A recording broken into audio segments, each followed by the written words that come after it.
জানেন, জল নষ্ট করলে দুর্ভাগ্যের দরজা খুলে যায় জীবনে। হামেশাই আপনি বাড়ির কলের জল ছেড়ে রাখেন, বালতি ভর্তি হয়ে জল পড়তে থাকলেও হুঁশ থাকে না অনেক সময়, আর এমন কাজে বাড়িতে বাস্তু সমস্যা ডেকে আনে।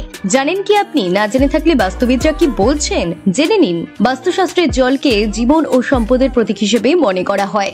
বাড়িতে সঠিকভাবে জলের ব্যবহার করলে সংসারে সুখ সমৃদ্ধি বৃদ্ধি পায়। অন্যদিকে জল নষ্ট করা হলে অশুভ শক্তির প্রভাবে সংসারে কারণে অকারণে সমস্যা দেখা দিতে পারে। জলের অপচয় করা হলে বাড়িতে নেগেটিভ এনার্জি প্রবাহিত হয়।